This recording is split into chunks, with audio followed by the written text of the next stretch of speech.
Welcome back to the Catch Some Soulshine podcast. I just want to reintroduce Deb Carson to you. She is a go-getter, and as you will find out in this podcast, tell me no, and she is going to say, yes, I can. So buckle up because I really want you to get to know and love Deb Carson as much as I do. Let's talk about your experience with becoming a mother at age 46. My mom, her mother was 43 when she had her. Wow. Oh, that's Mhm. amazing. It's just so cool to see people having everything. I'm assuming you had some struggle with fertility. Probably that was a little bit of darkness that you had to go through. Absolutely. And again, I was not a woman who, from the time I was born said, I want to have kids. I want to have kids. I was always like, if it happens, that's fine. But I never was, I want to get married. I want to have kids. I didn't have that timeline set out. And I was definitely more career driven. I just remember there was a time when I was like, is there something, there's something I forgot to do? And it's funny because I haven't really talked about this a lot, but as you can understand, I was in a male dominated environment. So I was already trying not to stand out as far as, among my coworkers as being different. So I certainly didn't talk about any of this at work. We got pregnant, believe it or not, and I was almost 41 the very, very first time we tried. And we just thought, "Oh my gosh, is this gonna happen?" And we were very hush hush about it because I knew that obviously you've got to get past the first trimester. When you start then at that point, or I should say when I started to think about, wow, I'm gonna have a kid. This is amazing. And you start to think about all the possibilities and you start to think about that little person in your life. And then when you realize a few weeks later that it's not going to come to fruition, I tend to have a determination innate within me that is like, okay, kind of like that, tell me no, and I'm going to show you how I'm going to make it happen kind of thing. Obviously, I know that there's, God is involved, miracles are involved, science is involved too. At that point, once we had that loss and kind of got over, I don't know that I got over it, got over the initial shock, then it was like, okay, I don't want to go through that feeling again. Let's find out what the reality is of the situation. So we had, the testing done and FSH levels, and Chris tested. We did everything. The doctors all came back and said, "Wow, you have like a remarkable." Not to get too scientific with everybody and TMI out there, but you have a great egg reserve. Everything's great. For your age, especially. But if you're going to do this, you need to do it now. And just because eggs are there doesn't mean that there's anything that's chromosomally viable. We decided to go through IVF. And again, Dawn, every time, I would say the first 4 times, we went through it without any testing of the embryos because we had multiple and they, implanted multiple. And every time I got pregnant, and this was the most devastating part to me, is you see a heartbeat at, 6 weeks, and then you see a heartbeat at 7 weeks. And then all of a sudden at 8 weeks, you go back in and it's like, oh, the heartbeat's gone. And to go Yeah. through that multiple times that was devastating. But same thing, we didn't talk to anybody about it. We kind of kept it to ourselves. My parents knew, we didn't talk to it with friends or anything like that because we didn't want the, sympathy and the, oh, don't worry about it. We didn't want any of that. We went through it a few more times, had the embryos tested and found out, each time, well, there's nothing that's, nobody's chromosomally viable basically. And then there was this one, we said, okay, this is the last time basically. And we were totally, and full disclosure, we would have been fine with adopting or fostering, but I think because the doctors had given us this little like glimmer of hope, we Mhm. were like, you know what? We want to exhaust that first. And so this truly was our very last time. There were, I think, three that made it past day 5, I think. All were implanted, and the doctor every time said, you know what, just keep your feet up, take care of yourself, relax. They didn't say, what the likely outcome is, but, they very gently reminded me that it'll be a miracle if this happens, basically. Got a pregnancy that was positive. ultimately, there was one that made it 9, almost 10 months, and, she turned out to be the biggest blessing of my life. It was, quite a long journey to get there, so I found out I was pregnant with her in April of, 2012, and she was born in December. And obviously we were still very hush hush because of what we'd been through.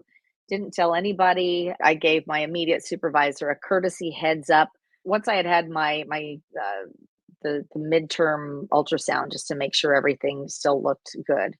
And fortunately, it was summertime at that point, so I was able to hide it with the A-line dresses and the sundresses and things like that. Once football season came, and I put my Jason Witten jersey on, I was like, "All right, this is not a secret anymore."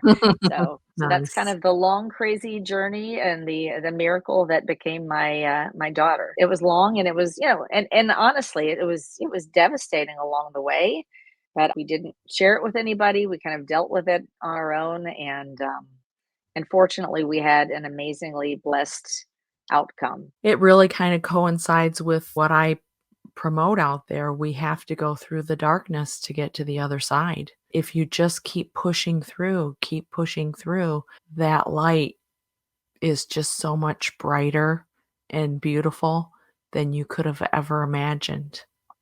Totally. And I'm such a better mom now, Dawn, than I ever would have been in my 20s or even in my 30s, because I Mhm. still would have been probably, if I had had a child then, I probably would have been, what if about my career. And again, it was a long and expensive journey to get to where we were, but at the same time, I don't have any what ifs about that. The only thing I regret now, of course, that as amazing as she is, I'm like, gee, I wish I'd started earlier because, it would have been great for her to have a sibling. That's being greedy to me. That just feels greedy. I feel like, you know what? I'm Mhm. blessed.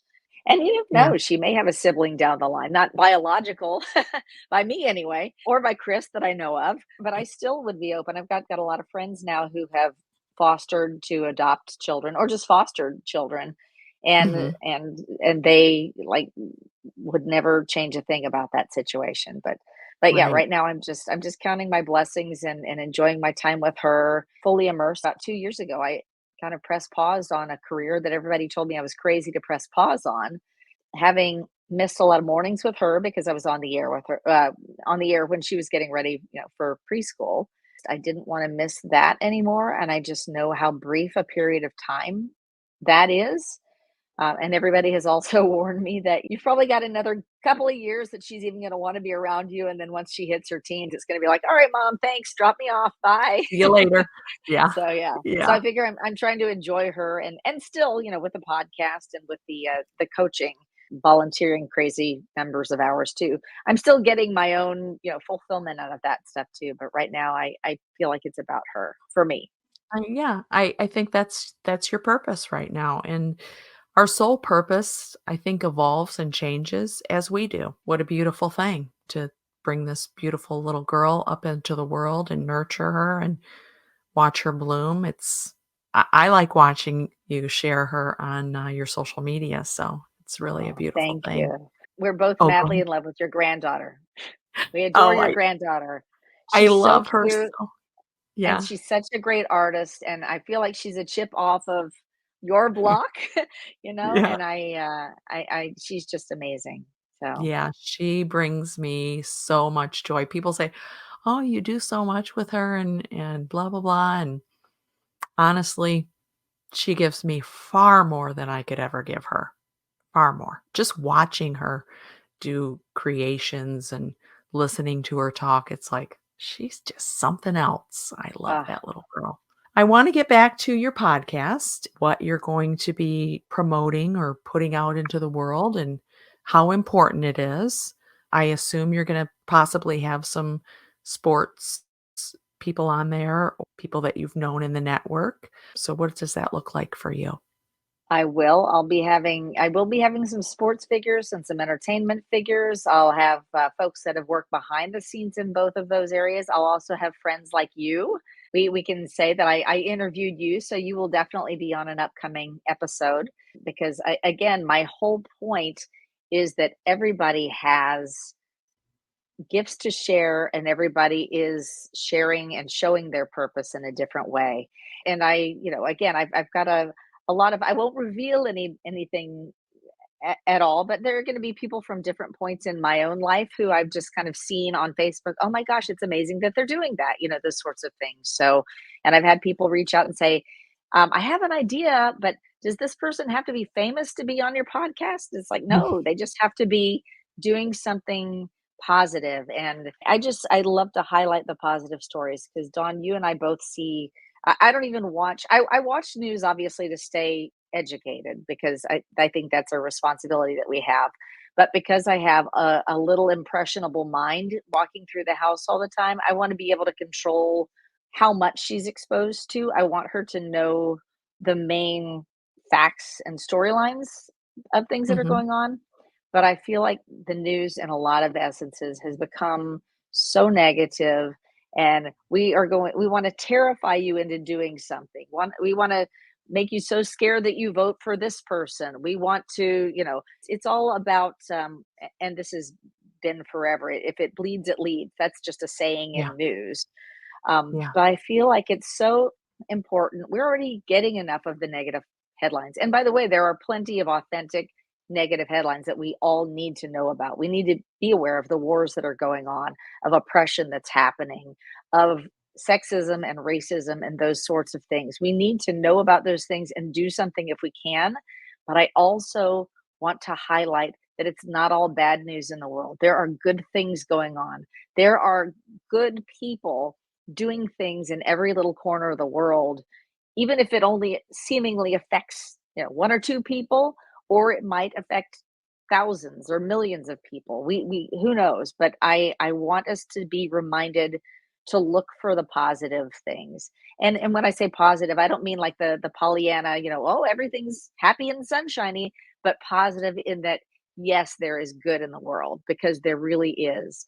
We sometimes yes. just we sometimes just have to dig for it, and those are the kinds of things that I'm going to be doing. There might be That people on that folks are like, well, that's obscure. Why did she have that person on? But it's like, you know what? It's my podcast, so it felt important to me at the time, and I just wanted to show you that, yes, even you can go next door, and if you don't think you can do anything positive in the world, I guarantee you there's some elderly person on your block that would love it if when you went to the store you picked up a gallon of milk for them or helped them clear out their gutters or gave them a ride to, church or temple or wherever. There are things that you can do without even thinking about them being quote unquote good deeds. when Bradley passed away, he was in Florida.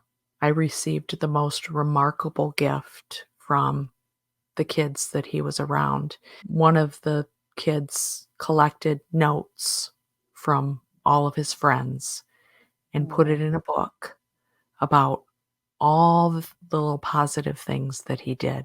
They all wrote wow. me a note about him, you know, walking the dogs, helping this woman across the street. He wrote a note to this one girl about, you can do it, you can make it. And I mean, what a treasure, what a gift. I firmly believe that what we focus on is magnified. If we choose to focus on the doom and the gloom of the world, that's what's going to be magnified in our world.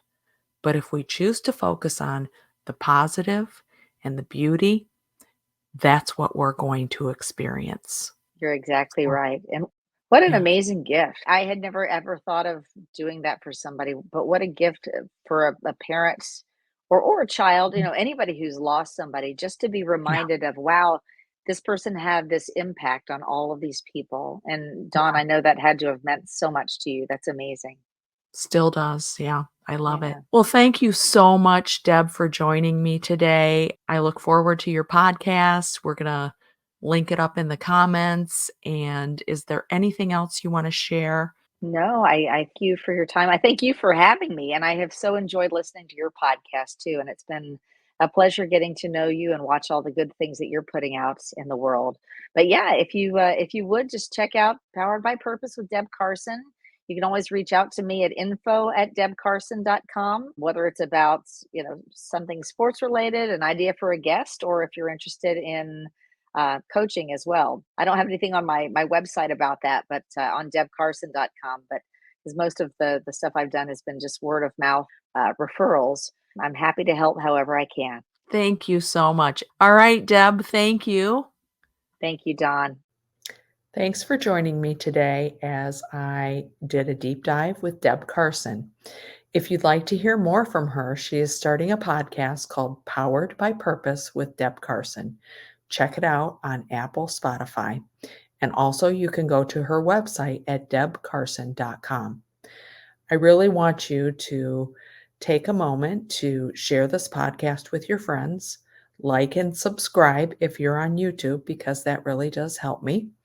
And check out the Ripple experiment at ripple.dawnreneebove.com, because I'm about to ripple kindness, love, and joy out into the world.